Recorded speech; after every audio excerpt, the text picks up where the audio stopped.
फार छान. मी एक पुस्तकात वाचलं होतं. त्या काळी तुम्ही मालाडला गणेश भुवन नावाच्या चाळीत राहत होते. तिकडे पाठीमागे नाला होता.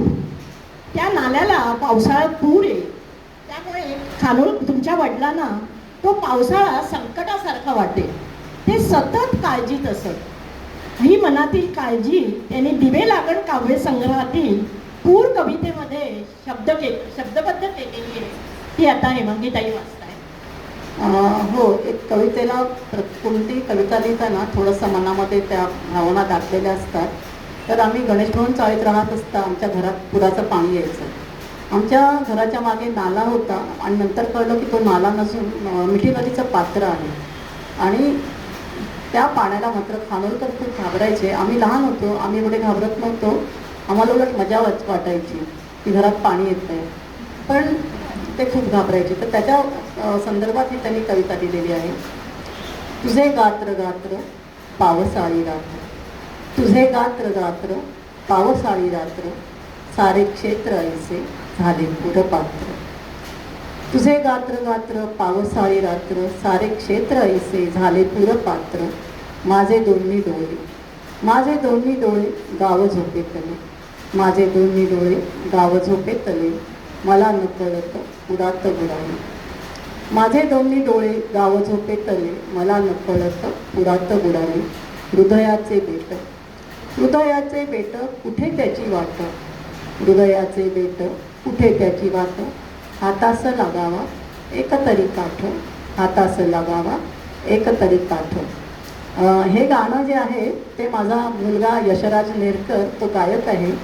तव आणि वैशाली सामंत यांचं प्रेमाच्या गावा म्हणून एक CD प्रकाशित झालेली आहे फार वर्षापूर्वी. त्यात तो हा एक गाणं गायलेला आहे. हां, बरं झालं योगायोग ते वाचून दाखवली. संसार आणि लेखन यांचा मेळ तुमच्या वडिलांनी कसा जमवला हे आम्हाला जाणून घ्यायला नक्कीच आवडेल. खानोलकरांचं तरुणपण हे खूप संघर्षमय होतं.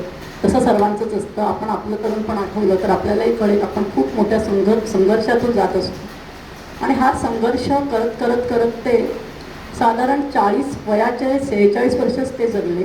आणि 40शीला येईपर्यंत त्यांनी हे संघर्षमय आयुष्य जगलेलं आहे. आणि 40शीला ते फार नावारूपाला आले. त्यांची अनेक पुस्तकं प्रकाशित झाली. म्हणजे कादंबऱ्या, लेखसंग्रह, कविता संग्रह, नाटकं आणि भरपूर नाटकं त्यांची स्टेजवर आली. कालाये तस्मेनमा, सगळे सोयरे, 1-0 बाजीराव, माकडाला चढली भांग अशी भरपूर नाटकं स्टेजवर आली. त्यांची सर्व पुस्तकं प्रकाशित झाली. त्यांना होमी भाभा फेलोशिप मिळाली गव्हर्नमेंटकडून. दशावतार संशोधनासाठी होमी भाभा फेलोशिप मिळाली. आणि फार छान असं त्यांचं आयुष्य सुरू होतं. आणि आयुष्याच्या शेवटच्या वळणावर असताना त्यांना जगाचा निरोप घ्यावा लागला. आणि लेखनाचा मेळ म्हणावा तर त्यांनी फार सुरेख असं लेखन आणि संसार केवळ लेखणीच्या बळावर तोललेलं आहे. आणि फार सुरेख आयुष्य त्यांनी माझ्या आईला आणि आम्हा मुलांनाही दिलं. आणि शेवटी त्यांना याच्यामध्ये मृत्यूशय्येवर असताना त्यांनी एक कविता 4 ओळींची कविता केली आहे. आणि त्या कवितेमध्ये त्यांच्या आयुष्याची एक जगण्याची इच्छा आणि त्यांना कळलं होतं आता मी मरणार आहे. म्हणजे जगण्याची इच्छा आणि मृत्यूची खंत त्या 4 ओळीमध्ये आपल्याला जाणवते. तर त्या 4 ओळी मी आपल्याला सांगते म्हणून दाखवते.